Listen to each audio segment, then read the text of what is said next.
and welcome to the video news series of Global Green News. Here are the headlines for the month of July. Our top stories today: a new eco-socialist movement in Canada, the Green Left.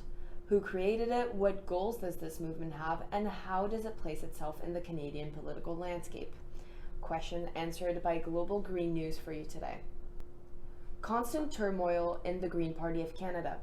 Annamie Paul's leadership is still in question. We will cover the recent controversies and updates of the federal party in today's episode. Yes, very interesting updates. And on the other side of the Atlantic, the Green Party of England and Wales co-leader Jonathan Bartley has stepped down this July, and the other co-leader Sean Berry will not be seeking re-election due to infighting amongst members of the party. What are the Greens in conflict about? Stay tuned to find out. Flooding across Western Europe has devastated parts of Germany, Belgium, and France. How are the Greens across the region reacting to this?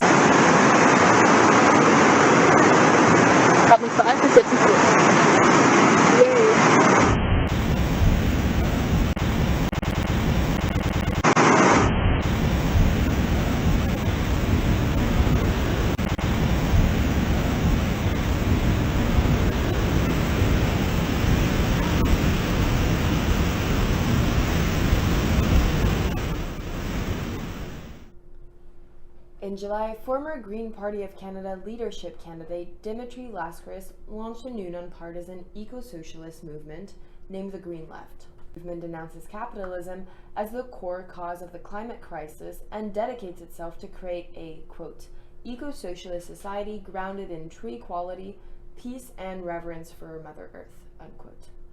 Why does Canada need such a movement today? What are the goals of such a movement, and how is diversity a central characteristic of this movement? Answers asked by Global Green News to Radhika Desai, member of the Green created a new conception of politics, a new platform, a new constituency. And the thing to do is to mobilize it. So then we decided that we would create a non-partisan movement which adheres to these principles, to which we invite people of all parties. Now, obviously, I don't think the Conservatives are going to rush to join us. So obviously, we are going to recruit Green members. We are likely going to recruit a lot of NDP members, and we are also going to recruit people who've never been involved in politics. So that's the kind of movement we are. And that's how I came to be involved in it. Not take a position on Green Party matters. You know, we will support we are in the process of supporting the policies we like and the candidates we like, but we are not necessarily intervening in internal affairs of the Green Party. I think they need to be settled. As a movement, we are going to support all the candidates and all the policies we like across the political spectrum. It just so happens that at the moment, the Green Party policy process is on. So, to come back to it, compared to the existing Green Party, I would say that our policies are considerably more progressive, considerably more eco-socialist, and we feel that this is urgent. Like, we feel that we must have these policies because, you know, look, our world is literally flooding and burning. To Canada, with the Canadian Green Party having a tumultuous run over the past few months. In May of this year, the Green Party leader Annamie Paul became the center of Canadian political controversy for her refusal to condemn Israel during the Sheikh Jarrah eviction. Paul's advisor Noah Zatzman also came under fire during this time. His alleged harassment of non-Zionist party members and his accusation of pushing former Green MP Jenica Atwin across the floor to the Liberals led the Green constituents to question the ethics of the Green Party. Wow, that seems like a lot for Annamie Paul to contend with. Surely the federal party has a strong footing to support her if she needs it, right? Over the past few months, Paul's leadership has remained under fire, with many members of the Canadian Green Party pushing for her removal from office. The Federal Green Caucus demanded that Paul denounce Zatzman, threatening her with a vote of non-confidence scheduled to take place on July 20th. On July 19th, however, one day before the scheduled vote of non-confidence, Paul announced during a press conference that the vote of non-confidence and the party membership review would not take place due to upcoming council elections. Paul's contract is with the Green Party of Canada and not the Federal Council. Paul herself has refused to comment on why specifically the vote was unable to go through, claiming that she is unable to speak on the matter, a claim which the Green Party of Canada disputes today. I recall there are lots of other factors putting stress on the Federal Green Party as a whole. Could you elaborate a bit more on this? Yes, the Federal Green Party is also facing financial hardships stemming from decisions made in 2019 and 2020. The cash imbalances are adding yet another stressor to the Canadian Greens and to Annamie Paul.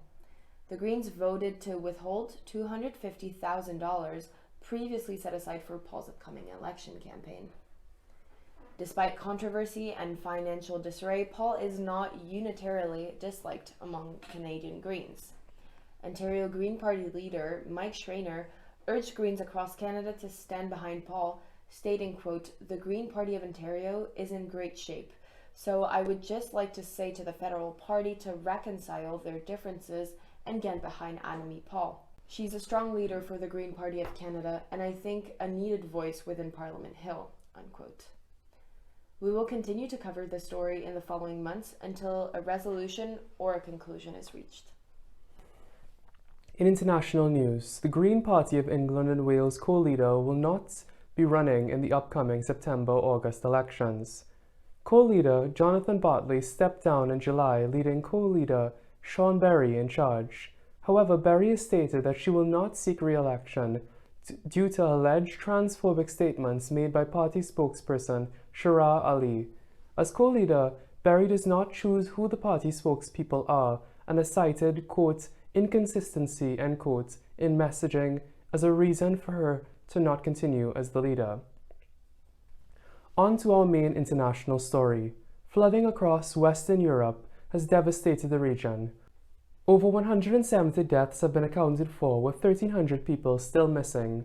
143 of those deaths occurred within Germany. In the wake of the disaster, 50,000 homes across Western Europe were left without running water or electricity. The expected economic impact of the floods will result in about $6 billion worth of damage, making the floods one of the most devastating natural disasters in Western Europe. Mark, how has these floods impacted German politics, and how has the Green Party responded to this crisis while still being on the campaign trail? Well, with Germany facing the brunt of the damage, the floods have undoubtedly influenced the upcoming election.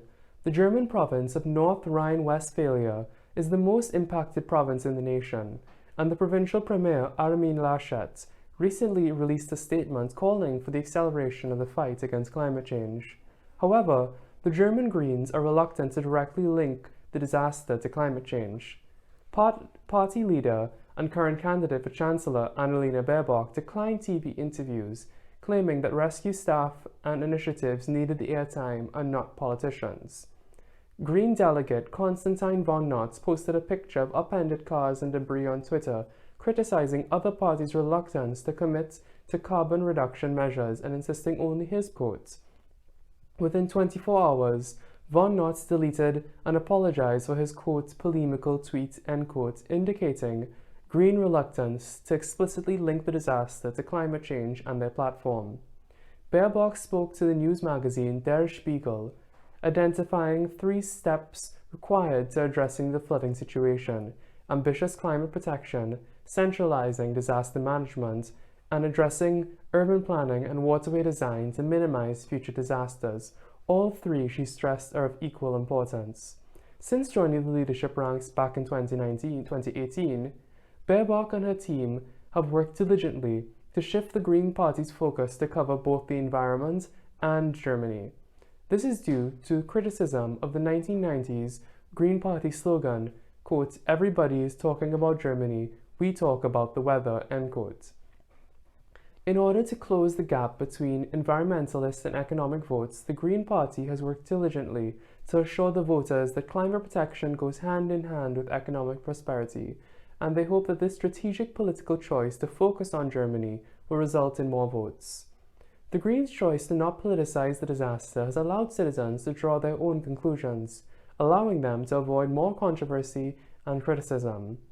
As they hope to close the 10-point gap between them and the Christian Democratic Union, the Greens understand that these floods are a unique political opportunity. So the Greens have chosen not to directly state or link these disasters to climate change, a political choice, one might say, possibly due to the current election race. Has natural disaster ever played a part in German politics before? Well, post-war Germany has seen the impact of flooding on politics many times. Decisive handling of the flooding of Hamburg in 1962 raised the profile of Helmut Schmidt, then the city senator of the Interior, who later became the chancellor. In 2002, the leadership of the incumbent chancellor Gerhard Schröder was saved during the flooding of the River Oder, leaving the expected conservative victory in the dust. In order for the Greens to secure the federal power, the flooding must be handled decisively and with care. We will have to keep a close eye on whether this story develops further. We at Global Green News look forward to the results of the German federal election this upcoming September 26th. To close on more current news, the 2021 Intergovernmental Panel on Climate Change report released this month has concluded what scientists have been saying for decades. We do not have the luxury of time to continue our ways of high carbon emissions. The report quashes any debate on the matter. Green Party of Canada federal leader Annamie Paul commented on the report on Twitter, saying in part, "We must not let our sadness paralyze us into inaction or cause us to despair. Rather, the IPCC findings must strengthen our resolve to do all we can as a global community to avoid the worst of climate change, of global warming." End quote. We here at Global Green News hope that this report can bring about some lasting change for the better. That marks the end of our July edition. Thank you for being with us today on Global Green News. Stay tuned for ongoing stories and regular updates on green parties around the world on our website, globalgreen.news. My name is Ava Van Dam. And I'm Mark Araxing. And on behalf of our team here in Montreal, have a good day.